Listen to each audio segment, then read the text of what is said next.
Hey YouTube, welcome back. Today we'll be talking about most neglected muscle groups and their importance. And in general, why is it not optimal for us to be skipping a certain muscle group and how this can potentially lead to discomforts or issues in the long term. The first muscle group I would like to start off with is rhomboids. And rhomboids are attached in between the two scapulas, which you'll be able to see up here. And their function is to retract the scapula, which basically means putting the shoulders back and a little bit downwards. So their importance is usually significant because they're pretty much assisting the shoulders and the shoulder blade movement in any possible direction. It doesn't matter if it's flexion, extension, or whatever it is. And basically, if they're not strong enough, they won't be able to keep the shoulders back, which is usually their normal position. And in biomechanically speaking, this can create some issues in the long term, predominantly because if we're not able to keep the shoulders back, which is the normal position, as I mentioned already, they'll be leaning forward, which is most likely the case pretty much like that all the time, especially when you're sitting down, working in an office, playing on the computer, whatever it is. The shoulders are tilted forward. And if they're tilted forward, basically this will create some issues in the long term, predominantly because the back side of the body will not be strong enough to compensate for this tightness in the front side. And therefore there is some issues with the shoulders, regardless of where it is, maybe at the back, maybe at the front. However, this is usually a referred pain of us not really being strong enough to hold the shoulders in the right position. The first exercise that you can see here is not only for the rhomboids, but it's also for abductors as well. So predominantly here we're working on the rhomboids in a way that we're keeping our arms extended fully overhead, and the band is creating this resistance, which is kind of making it harder for us to be staying in that position. Moving sideways, we're working on the abductors, which is not really the importance of this exercise. As I mentioned, is the rhomboids.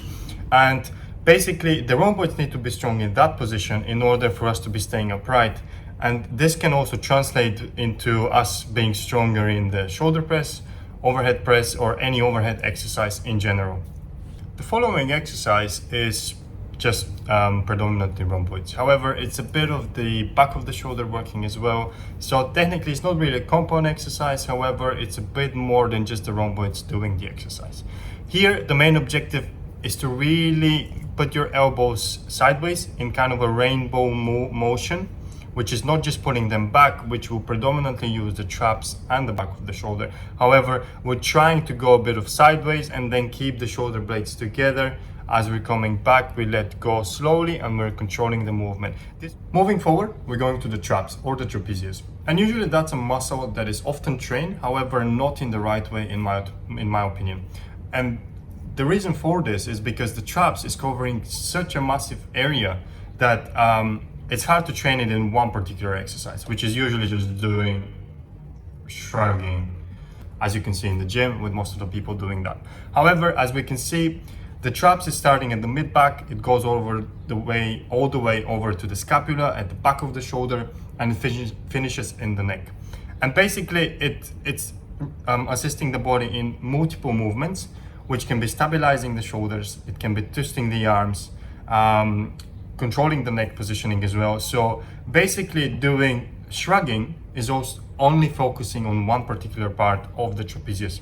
So if we want to avoid this, the way to train it is to do overhead shrugs. And doing overhead shrugs, as you can see here, is basically us being in a fully extended position overhead and holding the bar. It pretty much kind of resembles an overhead press. However, the main objective here will be to shrug as we're keeping the arms fully extended. And as we're shrugging, it's very important for us to be squeezing the bum in that position, so we're providing stability in the lower back. As we're stable in the lower back, the main objective here is just to basically go up as high as you can with your shoulder blades and controlling the way down. The third muscle that we'll cover today is the gastrocnemius or the calf. However, it's not just the gastrocnemius. There's the soleus, which is underneath also, which is not a surface muscle. So what most people do is either first don't train them, which is quite common actually, or if they do, they focus on one particular exercise, which is, let's say, standing calf raises.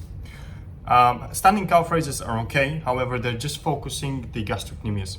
And the way most people are doing them, they're just going halfway through. basically. They're not going all the way up, which technically is not focusing the entire gastrocnemius, or we're not working as hard as we could be. The way to focus the soleus is by having the knee flexion, which is, for example, sitting down and then performing the calf raise. This is more focusing the muscle that is underneath the gastrocnemius.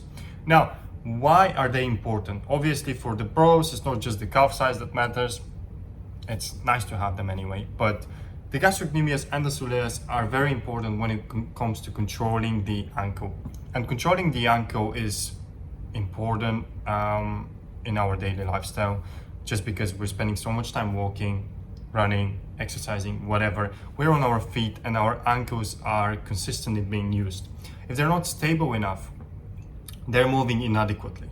Let's say when you make a step, you're stepping on the outside of the foot, therefore the ankle is not stable, or vice versa, you're stepping on the inside of the foot and same thing happens again.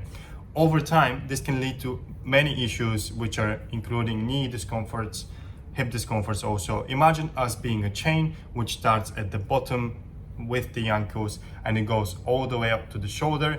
If the chain is crooked at the beginning, which is the ankle, therefore not being stabilized from the gastrocnemius and the soleus, the discomforts and the referred pain can go all the way up to the shoulders.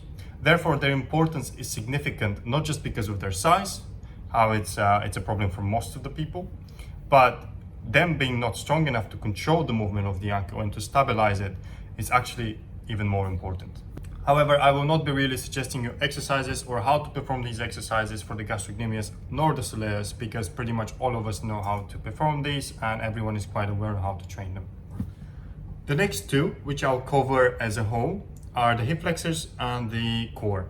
And I did mention these two as of how important they are when it comes to lower back pain in one of my previous videos. So if you haven't, go check that out.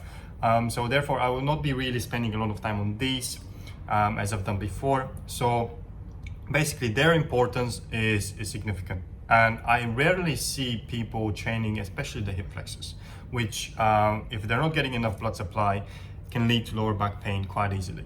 The core also, not a lot of people are training.